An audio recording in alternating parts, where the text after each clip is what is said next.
Aujourd'hui, à Sans filtre, des choses qu'un courtier immobilier devrait faire pour son client et qu'il ne fait pas toujours.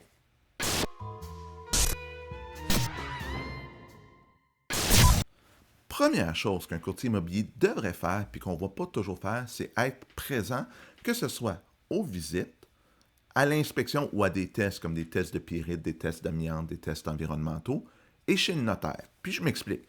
Aux visites, un courtier d'acheteur devrait toujours être présent. Malheureusement, des fois, les courtiers envoient leurs clients et ne se présentent pas. Comment tu vas faire pour représenter ton client si tu n'as même pas vu la propriété sur laquelle tu allais faire un offre? Ça, c'est un enjeu. Moi, comme courtier du vendeur, j'adore être présent en visite. Pas pour m'imposer. Je reste assis, mais j'écoute. Puis des fois, je ramasse l'information que je sais que l'acheteur aime tellement la propriété qu'en négociation plus tard, ça peut me resservir. Puis en plus, ça permet aux clients, souvent qui sont mal à l'aise quand il y a des visiteurs, de dire va promener ton chien, va prendre une marche, va faire des courses. Donc ça, c'est pour les visites. Quand on parle d'inspection, de test, ben encore là, même principe. On lit un rapport d'inspection, on voit des choses qui sont écrites. Attention, attention, il y a telle chose. Mais pendant l'inspection, l'inspecteur a dit écoute, il faut le corriger, c'est important. La solution coûte 100$. Ben, c'est pas super compliqué. T'sais, oui, des fois, il y a des solutions à 10 000$, d'autres à 100$, puis les deux font la même chose. Donc, c'est important d'être là pour bien comprendre ce que l'inspecteur a dit, pour comparer avec le rapport, si jamais il y a une négociation ou des demandes à faire suite à l'inspection. Idem pour des tests de pyrite, tout ça, c'est c'est de la culture générale d'apprendre les problèmes, et de deux, voir l'état, parce que des fois, un rapport, quand on le lit, c'est pas la même chose que l'avoir vu en vrai, ce qu'ils ont fait comme travail. Puis finalement, chez le notaire, ben, 99% des dossiers, ça va super bien chez le notaire.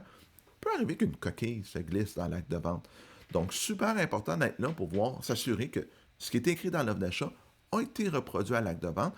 Donc, c'est vraiment dommage quand un courtier n'est pas présent à toutes ces étapes-là, surtout qu'on gagne quand même un super bon salaire pour le travail qu'on fait.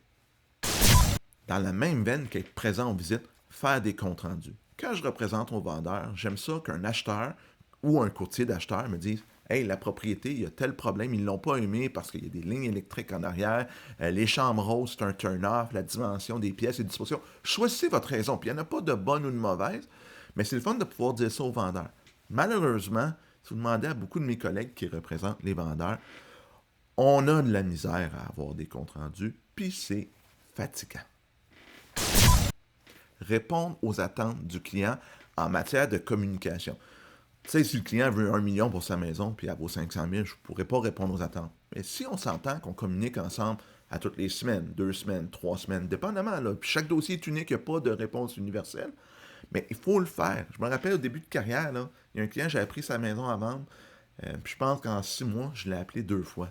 Mauvais service. OK? J'ai donné un mauvais service. Il y a 20 ans, quand j'ai commencé ma carrière.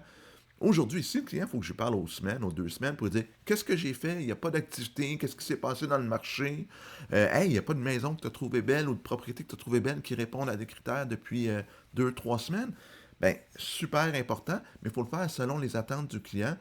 Puis souvent, malheureusement, quand il y a des conversations difficiles à avoir, l'humain a tendance à pousser la communication.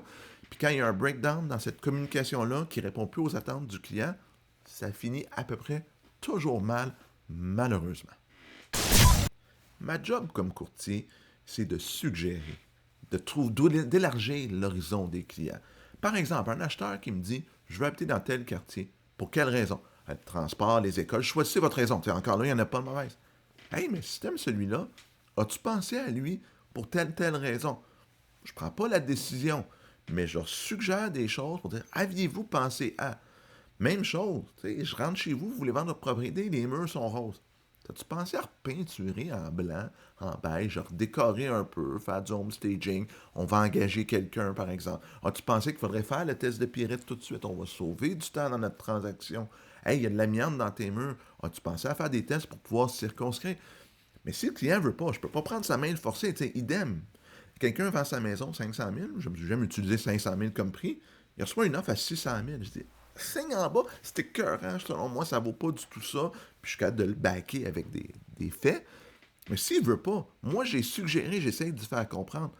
Mais c'est ma job, mais c'est pas de décider pour lui, mais de lui donner les bons outils pour qu'il puisse décider, puis ouvrir ses horizons à peut-être trouver un produit qui va convenir à ses besoins, dépendamment évidemment quelle partie on représente dans une transaction.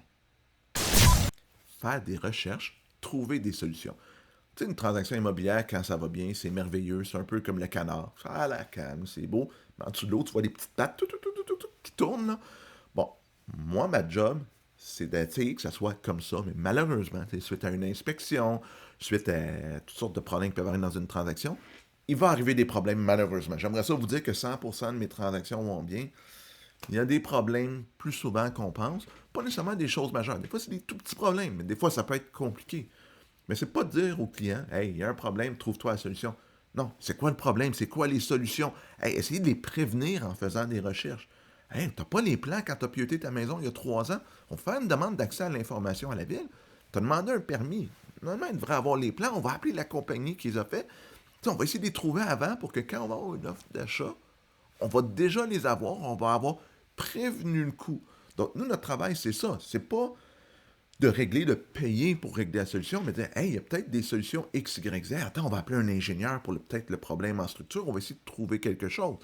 Donc, ça fait partie de notre travail, de ne pas laisser les clients eux-mêmes, de faire des recherches avec et pour eux, et d'essayer de trouver des solutions avec eux, et non les laisser à eux-mêmes dans une transaction pour trouver les solutions. Est-ce que votre courtier a fait ces choses-là pendant qu'il travaillait avec vous, ou est-ce qu'il a fait d'autres choses que vous avez dit, tu aurais dû en parler? Mettez-le en commentaire. Si vous avez aimé la capsule, faites un pouce en l'air, c'est toujours apprécié. Abonnez-vous à la chaîne. On va continuer à mettre du contenu immobilier régulièrement. Puis on se revoit la prochaine fois pour une autre capsule. À bientôt tout le monde!